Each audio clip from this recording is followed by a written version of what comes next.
Hello, my name is Luke and welcome to a look back on July for the Salford Red Devils. July was a tough but interesting month for the Reds, and in this video I'm going to talk you through some of the key moments. We kicked off the month with a hard-fought victory against Hull FC at the Salford Community Stadium for Blue Light Appreciation Day on Sunday the 7th of July, where despite being without Tim Lafai and Nene McDonald, two of the toughest blokes in the competition, we ground out a 22-20 victory against Hull FC. It was a determined performance from the lads, with hard carries, strong defence and just the right amount of ball work to get our fourth straight win against Hull FC for the first time since 1945. Shout out to Paul Hume for this stat. This Salford team not only making our hearts race, but also making more history to start off July. On the following day, Monday the 8th of July, the fans and the club came together with the help of the Supporters Trust to discuss the newly licensed Elite Academy.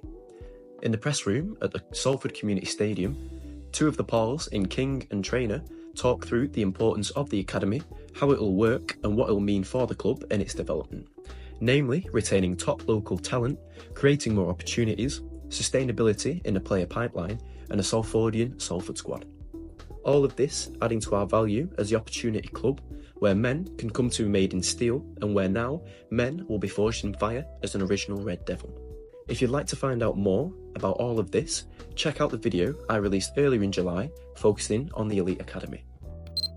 Speaking of youth players going on to pro contracts, on the 9th of July, the club was delighted to announce that Jamie Pye has signed a professional contract for Paul Rowley's squad for 2025. From going into rugby league to make friends, he's now become a part of a family in the Salford Red Devils. If you'd like to find out more about Jamie, you can find his interview on the club's YouTube channel. On the same day, members of the CBS board met to discuss some of the tasks and action points from our previous meeting and also to get together ahead of the first joint club and CBS board meeting. This was good to get ourselves focused and prepared as we venture on this journey as a club and to ensure we can cut through the noise and deliver on our potential. On the following day, the 10th of July, the club announced that Nathan Connell has signed his first professional contract for the 2025 season. Nathan has been involved with the club since the age of 14 and progressed through the Salford Red Devils Foundation's Rising Stars programme.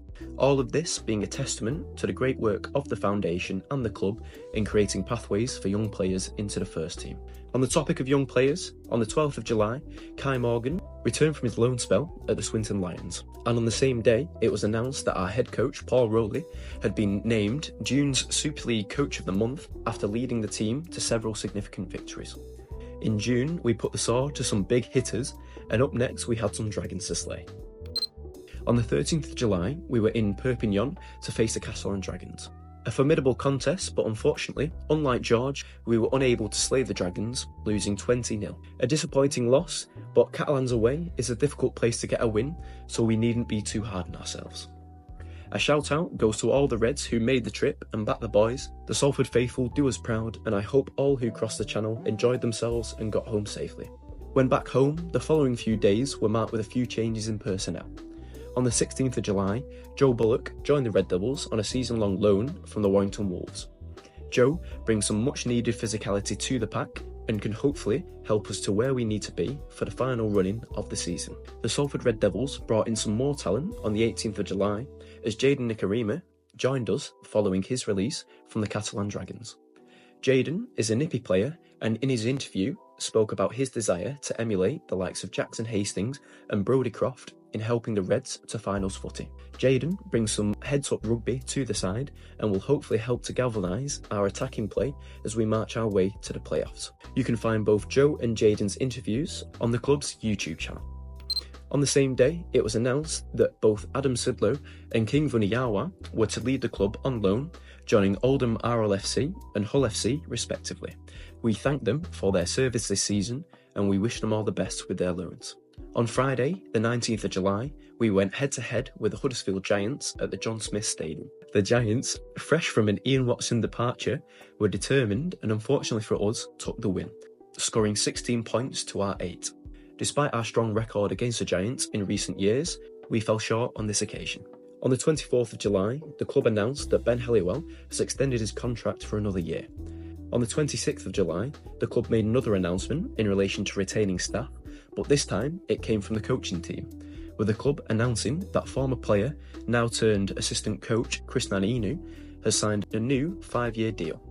Krishnan has a close working relationship with both Kurt Haggerty and Paul Rowley, and I, for one, look forward to seeing their talent in action for years to come. Finally, on the 27th of July, the Red Devils took on the Castleford Tigers at the Salford Community Stadium. The day was a fantastic occasion for the club as we hosted the Learning Disability Super League Festival, and the club demonstrated its inclusivity through various initiatives, including presenting our team sheet in open dyslexic font, painting the pitch markings alternative colours to raise awareness for the colourblind, and we also trialled FanLink radios for our visually impaired supporters. The match saw a debut for new signing Jaden Nikarima and saw the Reds put in a dominant performance, beating the Tigers 30 points to 22. The 27th also marked the release of our 2025 season tickets, with them going on early bird release, allowing more time for fans to get a better deal. The season tickets come with a whole host of benefits, not least being able to watch the entertainers of Super League at a discount price.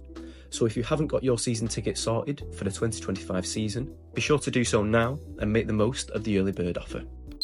On a final note, the board of both the club and the newly elected fan and owner board of the CBS came together to discuss where we're at, the journey we're on, and where we want to be. I can't divulge too much information as per the confidentiality agreement of the CBS board code of conduct, but where we're at as a club is positive, not only in our league standings, but also in the plans being laid out and executed by both the club and the CBS.